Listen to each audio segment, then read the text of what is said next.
सभी विद्यार्थियों को मेरा प्यार भरा नमस्कार। विद्यार्थी मित्रों, पिछली तस्वीर में हमने दार्शनिक योगी, सर्वेश्वरवादी, धर्म सुधारक, समाज सुधारक, सिख धर्म के संस्थापक, सिखों के आद्य गुरु और गुरु ग्रंथ साहिब के रचयिता संत श्रेष्ठ गुरु नानक द्वारा लिखित गुरुबानी इस कविता को पढ़ना हमने आरंभ कर लिया है, जिसमें हमने नानक जी का जीवन परिचय, उनकी प्रमुख कृतियाँ, विधा परिचय, पाठ परिचय के साथ साथ प्रथम पद का अध्ययन भी हमने पिछले लेक्चर में कर लिया है। तो देखिए, प्रथम पद में नानक जी लिखते हैं कि नानक गुरु न चेतनी, नानक गुरु न चेतनी, मनि आपने सुचेत, छूते तिल बुवाड़ जीव, सुए अंदर खेत, खेते अंदर छूटिया, कहु नानक सहु नाह, फली अही फूली अही, बपुड़े भी तनविज स्वाहा।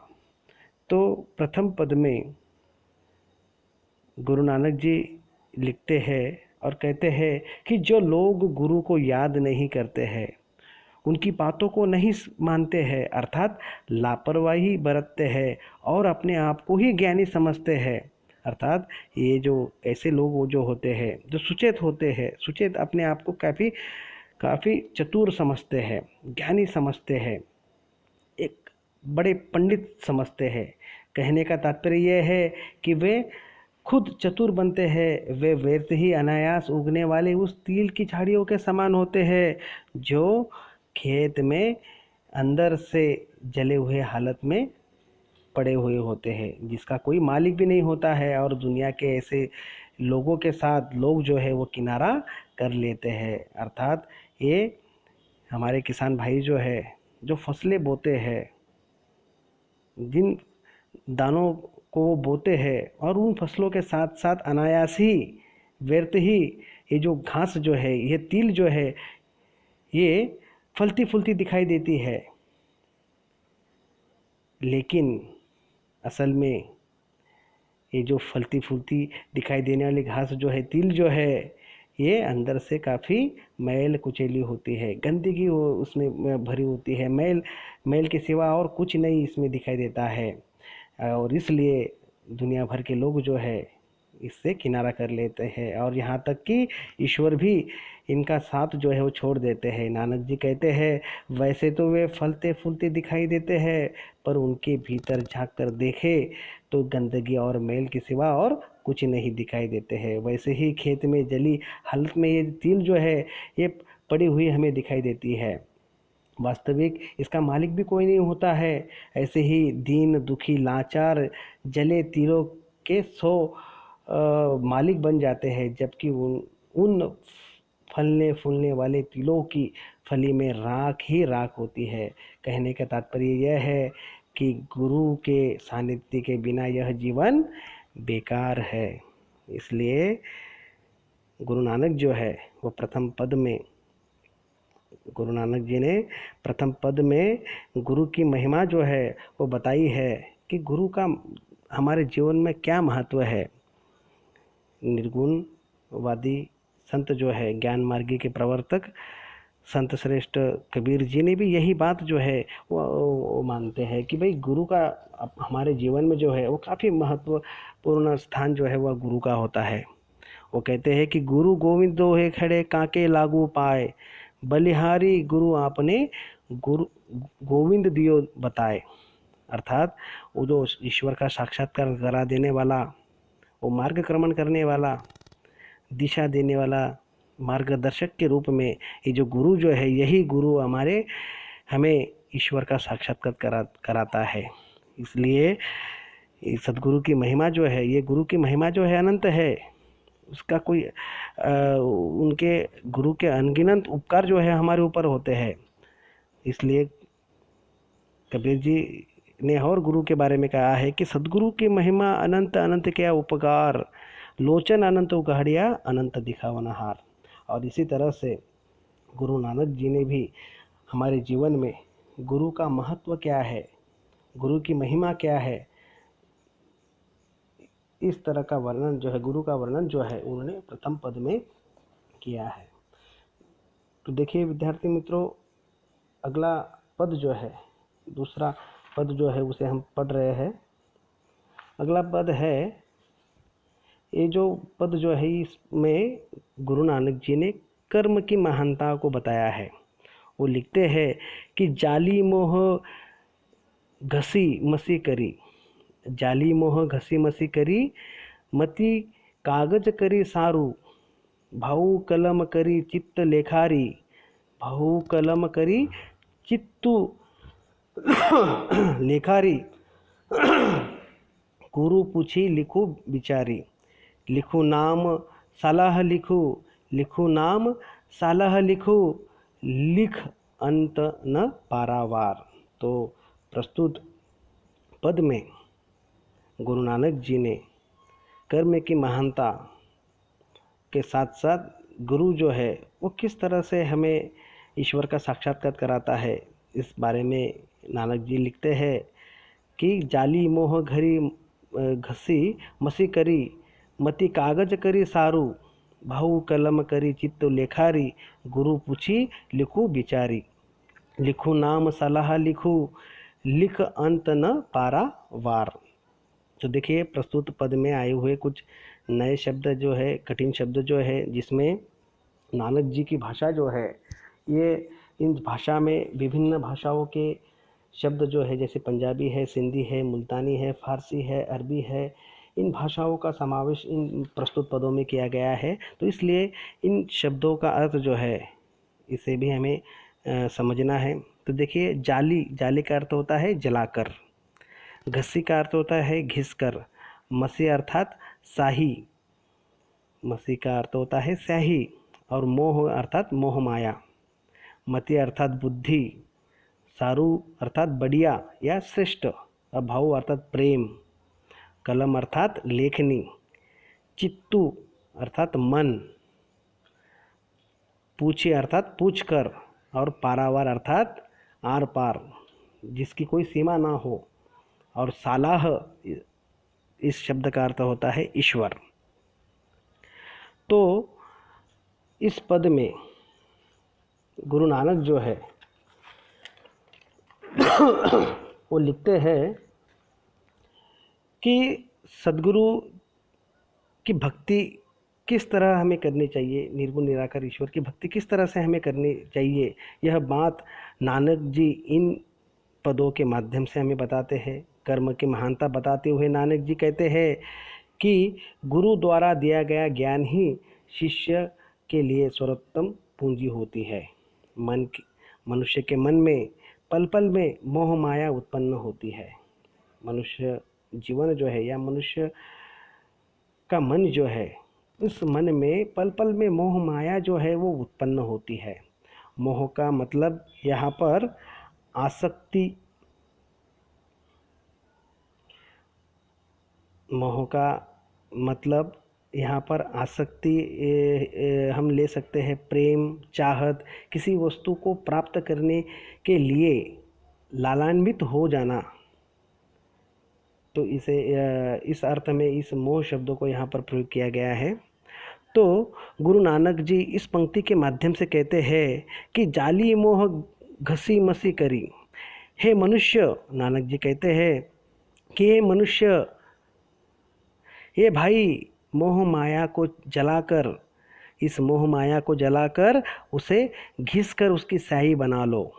बुद्धि या अक्ल को या हमारी इस विवेक को श्रेष्ठ एवं सुंदर कागज तुम बना लो, प्रेम भाव के कलम बना लो, और चित्त मन को लेखक बनाओ, और लिखने का कार्य भी तुम शुरू कर दो। तो वो लिखना कैसा है कि गुरु पूछी लिखू बिचारी, गुरु से पूछकर, उनसे शिक्षा लेकर, उनके मार्गदर्शन से, उनकी कृपा दृष्टि प्राप्त करके, सोच विचार कर ईश्वर के नाम की स्तुति तुम लिखो। प्रभु ईश्वर या उस परमात्मा का गुणगान जो है,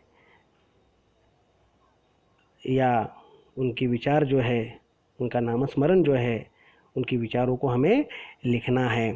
और नानक जी कहते हैं लिखो अंत न पारावार। अंत में नानक जी कहते हैं कि लिखो अंत न पारावार। हे मनुष्य, यह भी लिखो कि उस प्रभु का न कोई अंत है और न कोई सीमा है। ईश्वर का कोई और छोर नहीं है। आदि से लेकर अंत तक कोई छोर नहीं है। उनका कोई पारावार नहीं है। वह तो सर्वत्र व्याप्त है, वह अनंत है। ईश्वर तो सभी के श्वास में विराजमान है। अर्थात ऐसा कोई कागज नहीं है, ऐसी कोई कलम नहीं बनी हुई है और ऐसा कोई लिखने वाला भी इस संसार में, इस जगत में नहीं है जो प्रभु की महानता को, उनके गुणों को सही तरह से वर्णन कर सके। इसलिए ये जो परमात्मा जो है, ये जो ईश्वर जो है, सृष्टि के कण कण में फैले हुए हैं। परमात्मा को पाने के लिए किस प्रकार सद्गुरु की सहायता की आवश्यकता हमें होती है, तो इस प्रकार से इस पद में गुरु नानक जी ने बड़े ही सुंदर शब्दों में वो बताते हैं कि हे भाई, मोह माया को जलाकर उसे घिस कर उसकी स्याही बना लो, बुद्धि या अक्ल को श्रेष्ठ कागज बना लो, प्रेम भाव के कलम बनाओ और चित्त को लेखक बनाओ। फिर गुरु से पूछकर अर्थात शिक्षा लेकर उनसे के मार्गदर्शन से, उनकी कृपा दृष्टि से सोच विचार कर ईश्वर के नाम स्मरण या उनकी स्तुति लिखो, प्रभु का गुणगान एवं विचार लिखो। यह भी लिखो कि उस प्रभु का न कोई अंत है और न कोई सीमा है, वह तो अनंत है। वो कैसे है? अनंत अर्थात अमर है। इस प्रकार की बात जो है यह द्वितीय पद में संत गुरु नानक जो है वो इन्होंने बताई है। अगले पद में अर्थात तीसरे पद में गुरु नानक जी लिखते हैं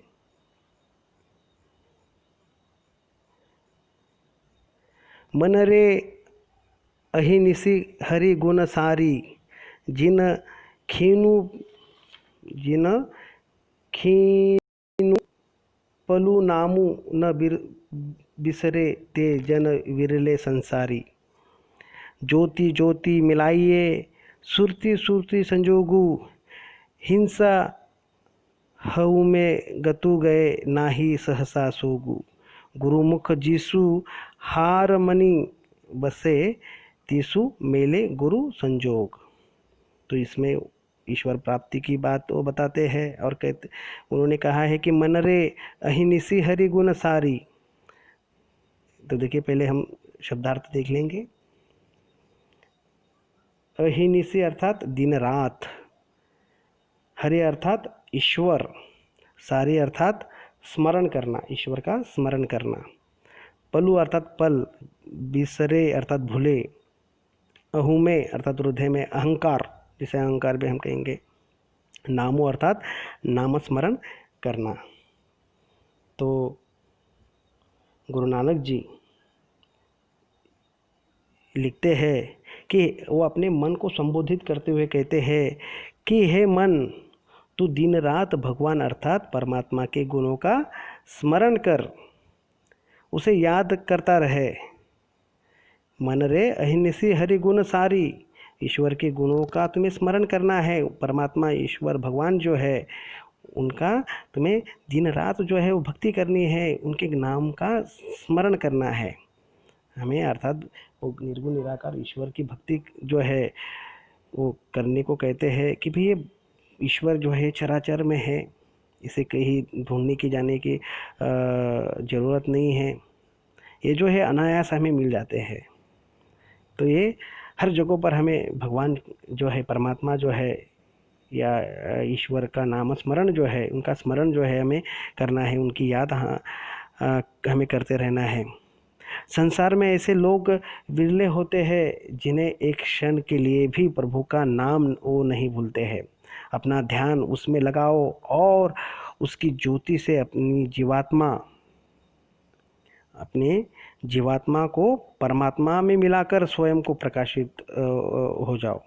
अर्थात अपनी जो शरीर रूपी जो जीवात्मा जो है उसे हमें उस परमात्मा करनी है, मिलानी है।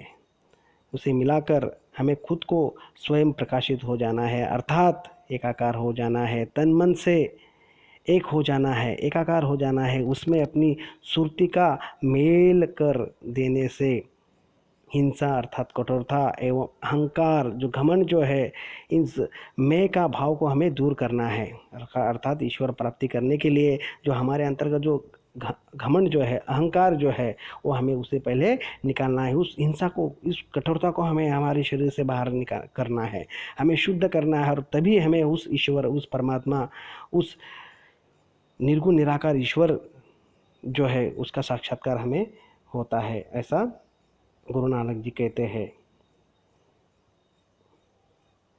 वो कहते हैं कि भाई जहाँ अहंकार होता है वहाँ ईश्वर नहीं होता है, और जहाँ ईश्वर होता है वहाँ अहंकार नहीं होता है। जहाँ अहंकार है, जहाँ घमंड है, जहाँ मैं का भाव है, जैसे मैंने कहा था कि पिछले लेक्चर में कि मीपना, मैं का भाव, अहंकार घमंड जहाँ पर है वहाँ ईश्वर कभी विराजमान नहीं होते हैं। और जहाँ ईश्वर होते हैं वहाँ अहंकार भी नहीं होता है, घमंड भी नहीं होता है, और मैं का भाव भी लुप्त हो जाता है। और इसलिए हमें उस भक्ति में, उसकी लीला में, उनकी उस परमात्मा, उस निर्गुण निराकार ईश्वर की भक्ति में हमें पूर्णता से लीन हो जाना है। पूर्ण रूप से हमें शुद्धि जो है वो करनी है। जो मनुष्य हृदय में भगवान के नाम की माला फेर लेता है, वो उस माला को पहन लेता है, वो सच्चे मन से प्रभु का स्मरण करता है, गुरु के शरण में रहकर साधना करता है, तो गुरु उसे प्रभु के दर्शन एवं साक्षात्कार का पूरा अवसर प्रदान करता है। तो इस प्रकार से इस तीसरे पद में ईश्वर प्राप्ति का मार्ग जो है, ये गुरु नानक जी ने इस तीसरे पद में किया है। तो देखिए विद्यार्थी मित्रों, इस दो पदों के साथ आज हम विराम लेते हैं, और इसी तरह से अगली तासिका में शेष पदों का अध्ययन हम करने वाले हैं। धन्यवाद।